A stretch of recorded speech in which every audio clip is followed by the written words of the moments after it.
ایک دردناک منظر جب پانی میں صرف سانسیں باقی رہ جائیں۔ 10 اپریل 1912۔ ٹھنڈی ہوا بندرگاہ کے کنارے کھڑے ہجوم میں سرسرانے لگی۔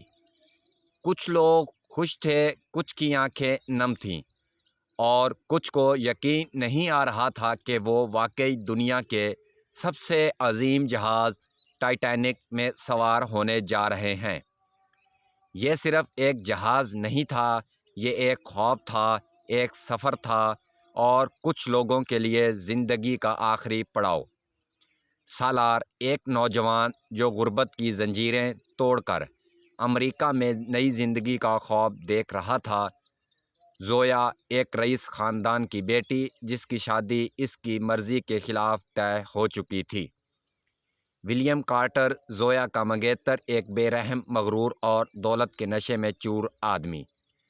عبدالرؤف چچا، سالار کے ساتھ سفر کرنے والا واحد شخص جس نے زندگی کے نشیب و فراز دیکھے تھے۔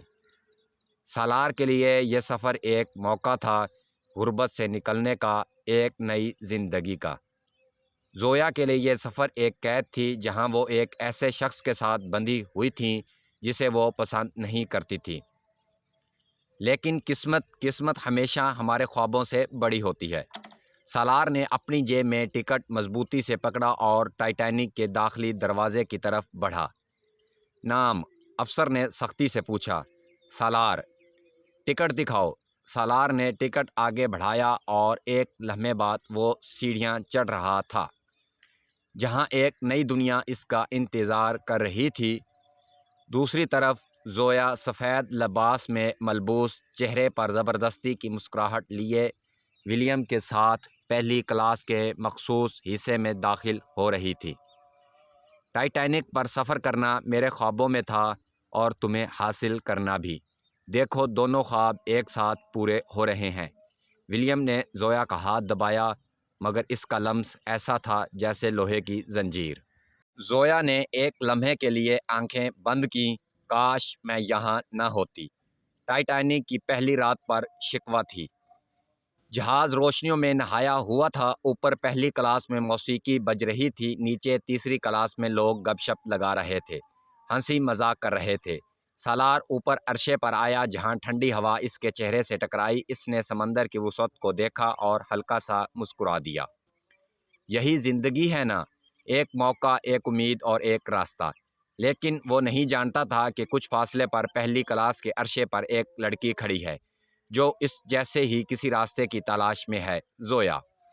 آسمان پر تارے چمک رہے تھے، سمندر پرسکون تھا، ہر کوئی اپنے خیالوں میں کھویا ہوا تھا، جب اچانک برف کا تودہ، رخ موڑو، فوراً رخ موڑو، لیکن دیر ہو چکی تھی۔ ٹائٹینک کے دائیں طرف زوردار جھٹکا لگا، جہاز لرز اٹھا، فرش ہلنے لگا۔ کچھ لمحے بعد چیخو پکار شروع ہو گئی۔ پہاڑی جہاز کے نچلے حصوں میں تیزی سے بھرنے لگا۔ سالار بستر سے اٹھا، دروازہ کھولا تو ہر طرف بھاگم دوڑ تھی۔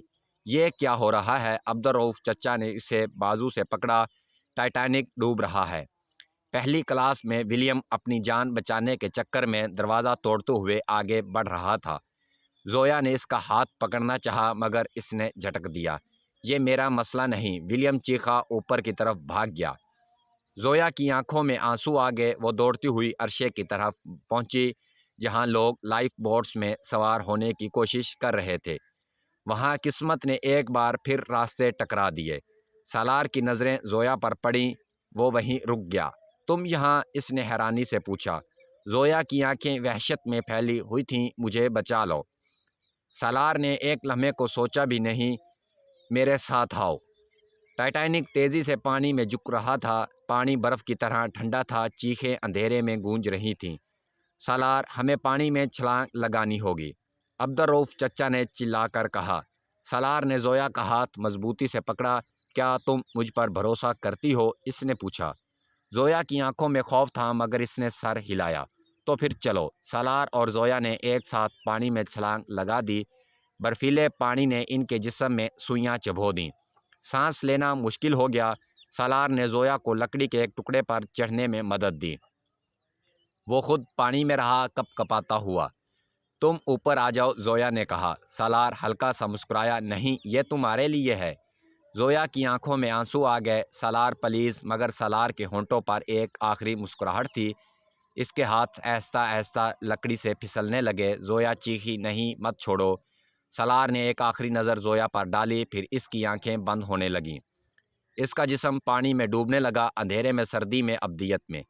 سمندر خاموش ہو گیا تھا، کہیں کہیں چند چیخیں باقی تھیں، مگر وہ پھر بھی ختم ہو گئیں۔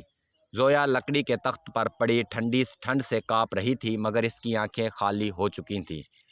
سالار جا چکا تھا، عبدالرؤف چچا جا چکے تھے، ہزاروں لوگ جا چکے تھے، اور پھر پہلی صبح کی کرن کے ساتھ ایک کشتی آئی اور زندہ بچ جانے والوں کو لے جانے لگی۔ زویا کو کھینچ کر نکالا گیا، مگر وہ وہیں دیکھتی رہی جہاں سمندر کی گہرائیوں میں ایک خواب دفن ہو چکا تھا۔ ٹائٹینک غرق ہو چکا تھا، اور میرے ساتھ میری روح بھی۔ ویڈیو کو یہاں تک دیکھنے کا شکریہ۔ ویڈیو کو لائک اور چینل کو سبسکرائب بھی کریں۔